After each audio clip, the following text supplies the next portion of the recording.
Okay,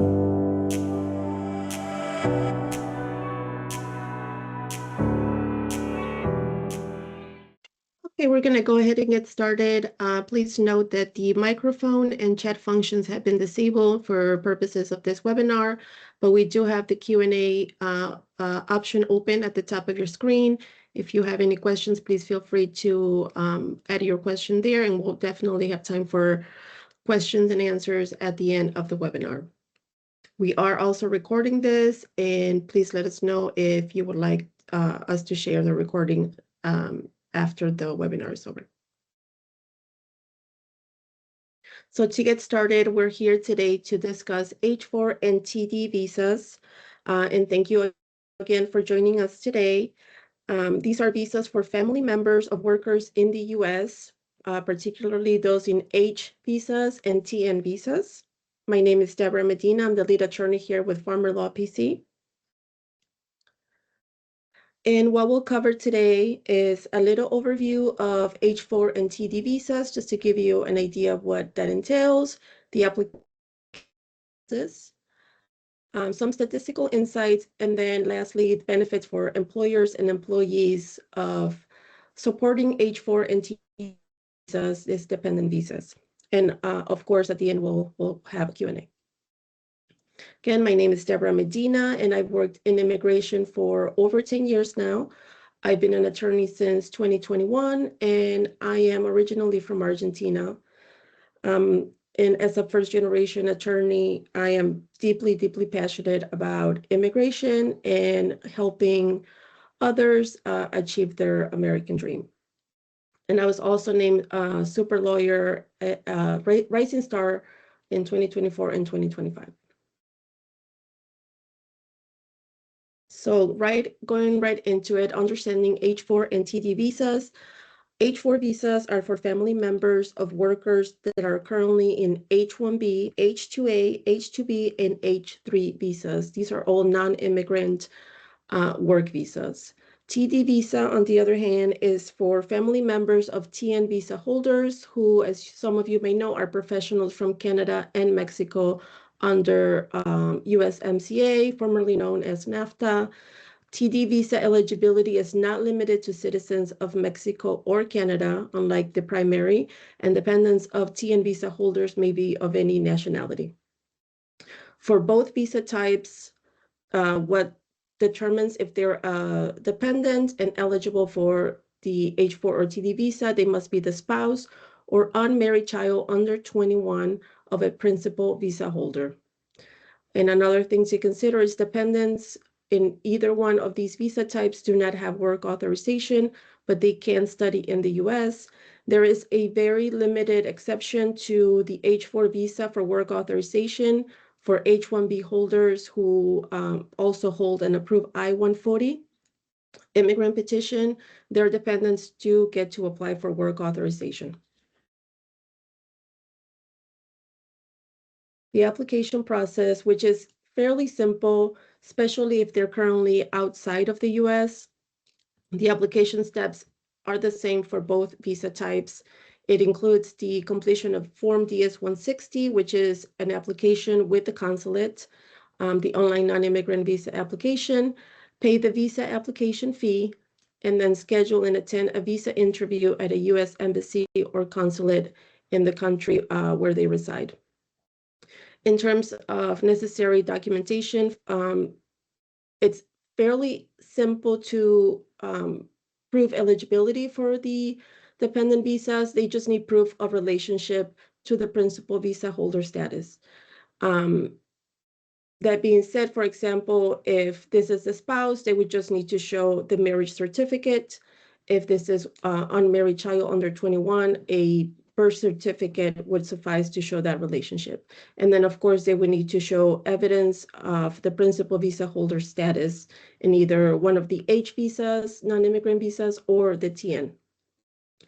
It is also possible to file from inside the U.S. if the dependents are currently in the U.S. in another valid non-immigrant status. And of course, we can support you through the entire process.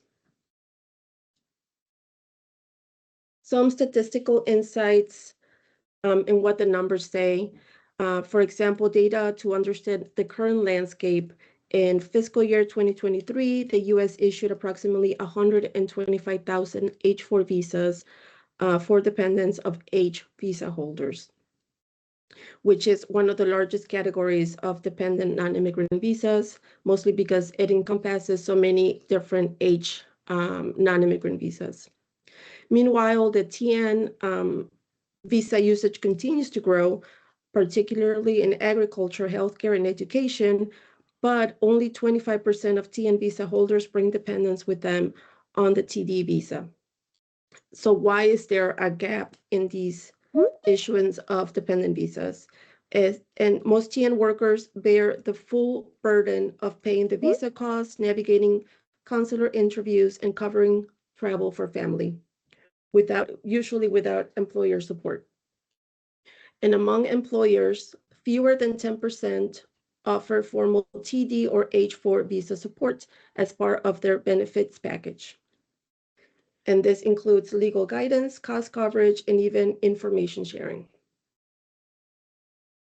So this definitely for employers creates a strategic opportunity for employers who want to attract and retain skilled workers by standing out as family friendly.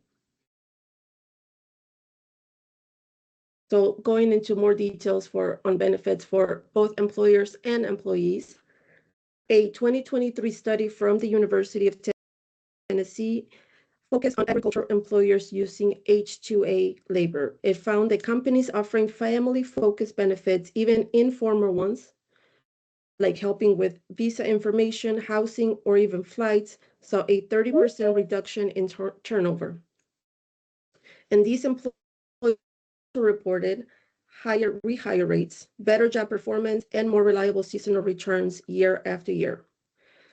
The emotional well-being and family stability directly impact job stability, especially when we're talking about workers who are away from home for many, many months at a time.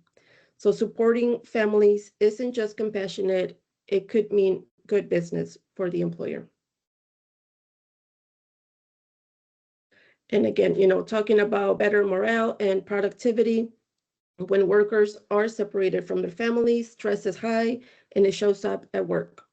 Studies in workforce psychology consistently link family separation to lower productivity, increased anxiety, and higher rates of burnout. For example, for H-2A workers who live alone for 6 to 10 months a year are more likely to report issues like sleep disturbances, loneliness, and disengagement at work.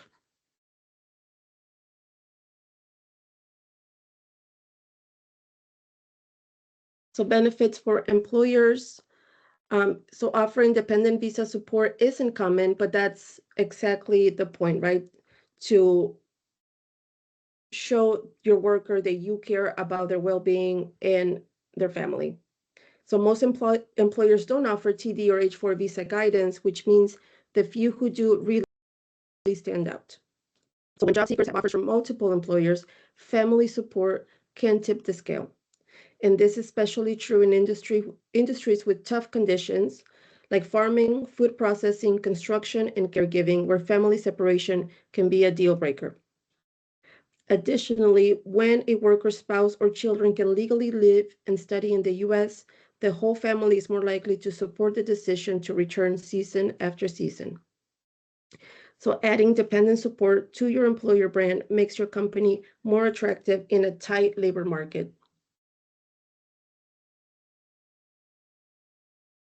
So some strategies, obviously, there's different ways that an employer can offer family support, and you don't have to offer full visa sponsorship to make the difference. So employers can support families in several low cost but high impact ways. For example, providing information on how H-4 and TD visas work, offer referrals to immigration attorneys or consular prep work, allow flexibility in scheduling travel so families can arrive together, recognize workers who are supporting dependents and offer retention bonuses, share clear information on housing policies or childcare resources. Even a small effort tells your workers, we see you and your family matters. So specifically talking about TN visas, um, who usually have longer work contracts with the employer. The status, the TN status is for a professional visa for Canadians and Mexicans under USMCA, like I mentioned before, and it's used in industries like engineering, agriculture, science, and tech. And TNs can be issued for up to 3 years at a time, usually, with no maximum number of renewals. So they can be renewed in 3-year periods indefinitely. And despite that long-term potential, TD-dependent visas are rarely employer-supported. So most TN workers must pay out of pocket for their spouses and children's TD visas, handle international travel and consular appointments alone, and often delay or forego bringing family due to the cost or lack of information. And this can definitely create stress and may impact how long they choose to stay in the role. So instead of overlooking TD visas, employers can use them strategically. For example, offer, again, cover the TD visa fee, which sometimes can be only a few $100s, reimburse consular processing costs for families after 6 or 12 months of employment, create a family travel stipend as part of relocation package, or provide letter templates for consulates or support with documentation.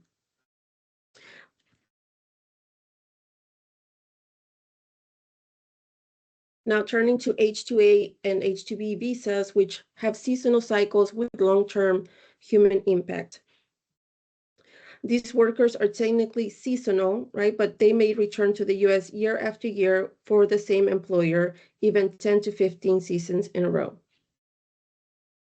Despite that long-term relationship, the visa structure discourages family unity. So there's no spousal work nights, limited housing availability. Few employers offer H-4 sponsorship or help with dependent planning. But behind every H-2A or H-2B worker is usually a family who are staying behind in their country. So this takes a real emotional toll, and many workers are forced to choose between income and family stability.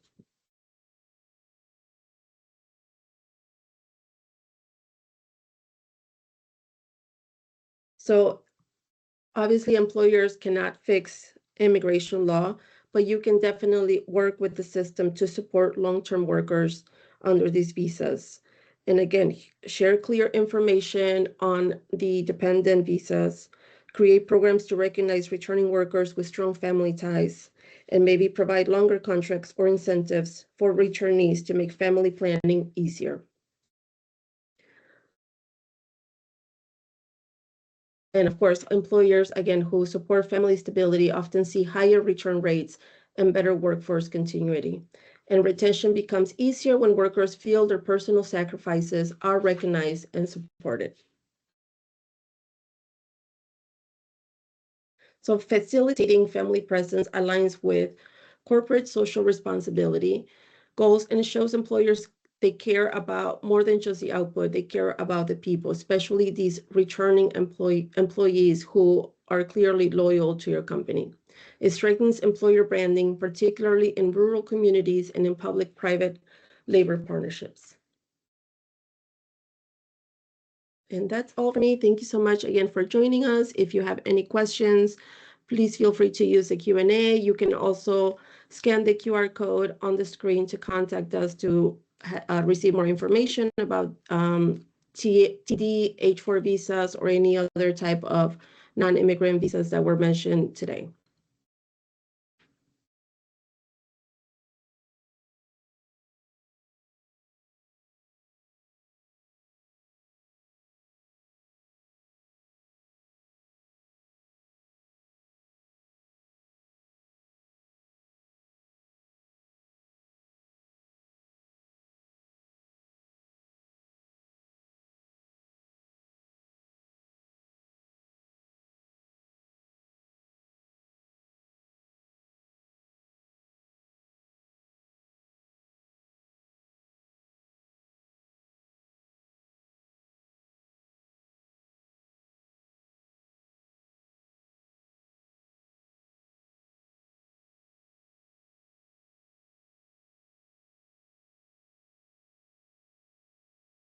I don't think we're seeing any questions. I'm sorry if you're entering questions in the Q&A, they're just not showing up just yet.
Hey everyone, if the Q&A feature is not working, and you have questions, feel free to raise your hand and I will be able to your microphone.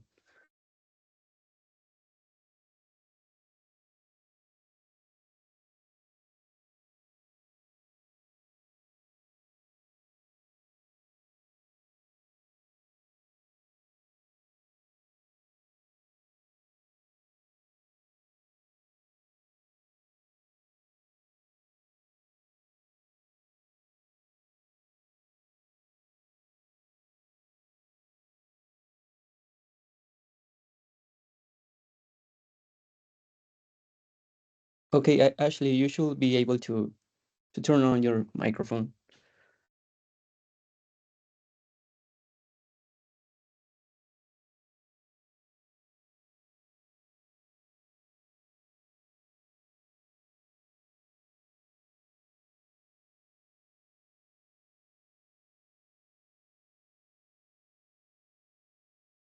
I see that your microphone is on, but I don't know if you're speaking, Ashley.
Lily, I also enabled your microphone. You should be able to speak. Okay, can you hear me? Yeah. Yes. Okay. I have a question. We had an applicant who explained that she came in as a TN and then was turning to a TD because she became pregnant and she wanted to stay at home with the baby. But now that she wanted to apply for a job,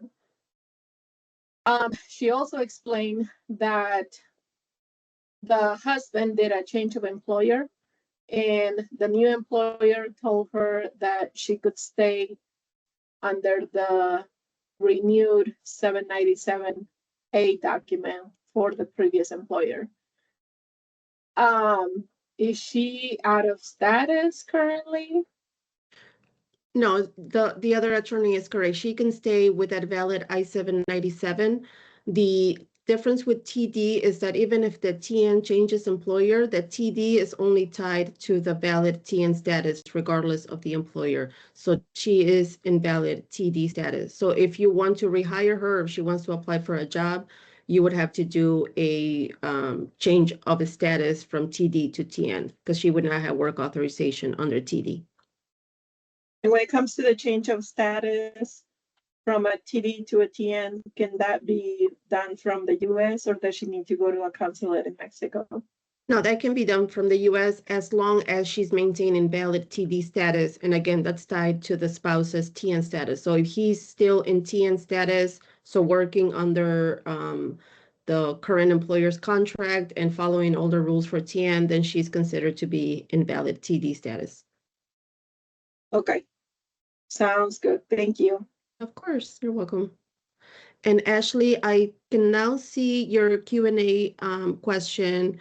Several bringing family members over are concerned about medical insurance. What do most employers do in this case? I'm not sure about what other employers are doing, but that's something that maybe you can discuss with your provider to see if that's an option that you can provide for family members as well.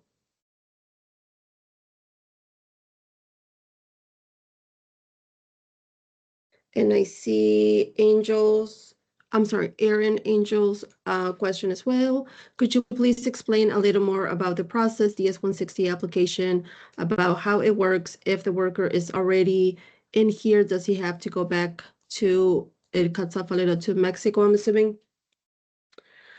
So the DS-160 application and consular process only applies if the person is currently outside the US. Like I mentioned during the webinar, it's fairly simple. The DS-160 application is filled out online, and it's used to provide all of the information to the consulate before scheduling an interview. The applicant does get to schedule their own interview using the online portal, and once they attend the interview, they just have to bring in their documents, like I mentioned, for the spouse, the marriage certificate, valid passport for any children under 21, unmarried, birth certificate, and also valid passport. If the worker is already in the US, the worker does not have to go back to their country to attend the interview with the dependents. The dependents can go on their own. And again, if the dependents are already inside the US in another valid non-immigrant status, they can also file a change of status to TD from inside the US. I hope that answered your question, Aaron. And then I also see Sarah's question. It would be helpful for the economy of the if the spouse could work. Is it possible for them to apply for an H-2 position while they are here? Yes. So once they're inside the US on a TD or H-4 visa, if a job opens up and they qualify for the job, they are able to, again, do a change of status from one of the dependent visas or statuses, TD or H-4, to another non-immigrant visa status, one that provides work authorization.